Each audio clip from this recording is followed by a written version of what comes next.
अस्सलाम वालेकुम नाजरीन, मैं मोहम्मद शरफुद्दीन सच न्यूज़ में आपका इस्तकबाल करता हूं। देखते हैं आज की अहम खबर। एमबीटी पार्टी की जानिब से आज पार्टी वर्कर्स की मीटिंग मुनक़िद की गई।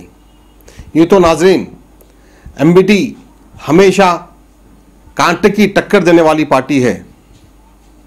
कई बार इलेक्शन हार चुकी है लेकिन अपनी हिम्मत नहीं आ रही। आइए आज पार्टी मीटिंग की तफसीली रिपोर्ट हम देखते हैं। खादरी साहब यहाँ बैठे हैं, औकाफ के कई मसाइल में आपने जिद्दोजहद की, लेकिन जब तक कोई सियासी ताकत आपकी नहीं होती कोई सुनने वाला नहीं होता। इलेक्शन के सामने तो बहुत बातें होती हैं, आपको इत्मीनान दिलाने के लिए, आपका ताउन हासिल करने के लिए, आपको कॉन्फिडेंस में लेने के लिए। जैसा कि केसीआर तेलंगाना मूवमेंट चला रहे थे तो बड़ी बड़ी बातें की कि हम ऐसा कर देंगे, औकाफ की जमात को ऐसा कर देंगे, मुसलमानों का मसला हल कर देंगे। लेकिन आज बताओ 4 साल का अरसा हो गया, औकात जाके तमाशा हो गया। रात के 1 बजे लॉकआउट करते, किसी डिपार्टमेंट को लॉकआउट नहीं किया, किसी इदारे को नहीं किया गया, किसी इदारे को किया गया तो औकात को किया गया और आज की तारीख तक उसका हिसाब किताब पेश नहीं करते। सबसे बड़ी लड़ाई अगर मुसलमानों का लड़ना है, उसके अपने हुकूक के लिए लड़ना है, अपनी माशियत को मुस्तकम करना है, अपने बच्चों के मुस्तकबिल को तालीम के जरिए ताकतवर बनाना है, तो अपने असासों को हासिल करना पड़ेगा। जब तक अपने असासों को हासिल नहीं करेंगे तो फिर आपका मुस्तकबिल ताबदार नहीं हो सकता। मैं आज के इस एजेंडे में आपसे मशवरा चाहता हूँ कि जो बीएलएफ के नाम पे बहुजन लेफ्ट फ्रंट, जिसमें सीपीएम है, जिसमें आप पार्टी है और 28 दलितों के ऑर्गेनाइजेशन और बीएसपी है, ये ऑर्गेनाइजेशन जमीनी सतह पर इम्प्लीमेंट होते हैं। तो तेलंगाना की हर डिस्ट्रिक्ट में, हर असेंबली सेगमेंट में मुसलमान 15 से 20% है। 15 से 20% किसी असेंबली कॉन्स्टिट्यूंसी का आप हिसाब किताब उठा कर देखें, चाहे वो वारंगर हो या खम्भम हो या सिलसिला हो या महबूब नगर हो या निजामाबाद हो या सरकारेड्डी हो या कामारेड्डी हो, किसी इलाके के मुसलमान 15 से 20% है, बल्कि बाज़ इलाकों में मुसलमान 30-35% भी है, 30-35% भी है। और अगर अभी तो ये थ्योरेटिकल बात की जा रही है, थ्योरी के एतबार से बात की जा रही है कि ये स्टैटिक्स और स्टैटिक्स में काम किया जा सकता है। मैं ये दावा नहीं कर रहा हूँ कि कल वो ये हुकूमत भी अलग बना लेगी। 119 इलेक्शन 119 कैंडिडेट लड़ाने का ऐलान तो बीएलएफ के तरफ से किया गया और इस बीएलएफ की एक हायरार्की बनी, इसके अंदर बहुजन समाज पार्टी के साबिक़ा सदर सूर्य नारायण को चेयरमैन बनाया गया और एक बीसी प्रोफेसर बीएन विश्वेश्वर को वाइस चेयरमैन बनाया गया। फिर सीपीएम से किया कि थ्योरेटिकल बातें तो होती रहेगी और हिंदुस्तान में बहुत संपत्ति हुई, लेकिन संपत्ति का असर उस वक्त होता है जब जमीनी सतह पर उस जमात के मानने वाले, उस कौम के मानने वाले और उस मकसद से वाबस्ता लोग जमीनी सतह पर काम मसाइल और फिर आपका एजेंडा नाफिज किया जा सकता।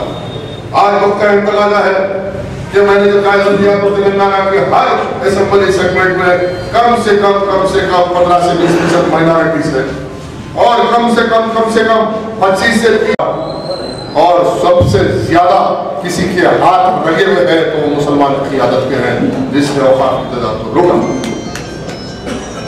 ये लड़ाई कौन लड़ेगा? मैं इस बुनियाद पर तमाम लोगों से मशावरत के लिए हाजिर हूँ। मजलिस बचाओ तहरीक की हैसियत से, तहरीक के कारकुनों से, अगर किसी को कुछ बात करना है तो यकीनन एक जमहूरी तंजीम और तहरीक की जिम्मेदारी है कि उसके कारकुन को, उसके जिम्मेदारान को बात करने का मौका दिया जाए। ये जो बीएलएफ बन रहा है, मैं कोई हालात पे तकरीर नहीं बल्कि आने वाले हालात को पेश कर रहा हूँ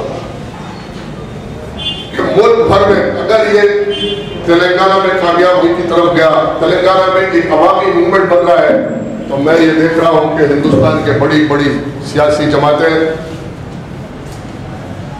संबंधी पॉलिटिकल रीअलाइनमेंट होगा। There has to be a political realignment. अब ये रीअलाइनमेंट की तरफ आ रहे हैं।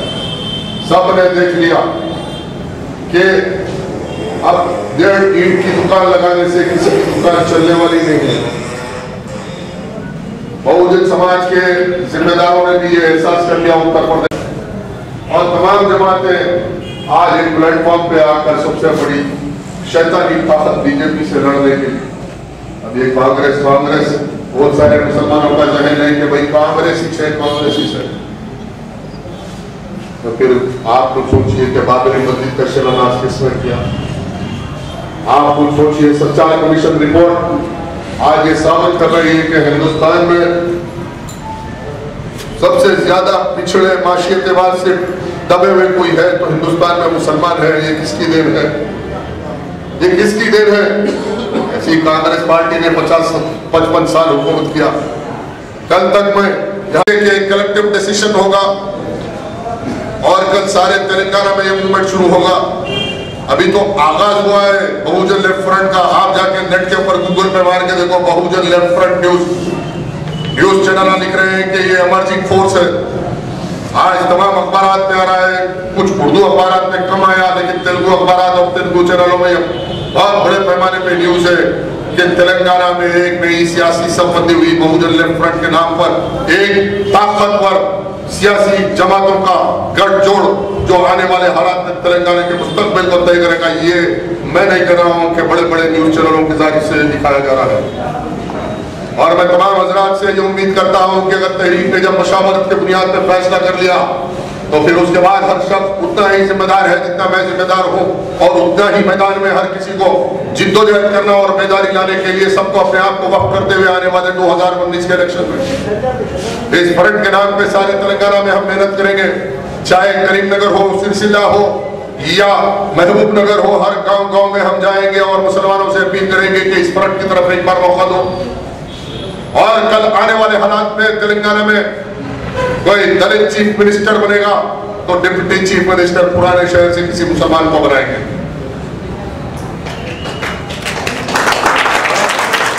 ये बात फ्रंट के अंदर हम रख के आगे बढ़ रहे हैं कि पुराने शहर से किसी को इख्तियार नहीं मिलता,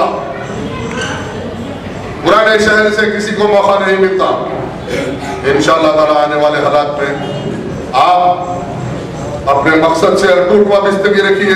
ये लचकदार सियासतें तकरीरें करके फिर कल जाके केसीआर के पैर में पड़ रहे, कल जाके आने वाले अगर कांग्रेस इख्तियार में आ जाएगी तो फिर आप देखेंगे वो लोग जो आज कांग्रेस को गाली दे रहे हैं कल कांग्रेस के साथ थे, और फिर आने वाले हालात में कल कांग्रेस के पैर में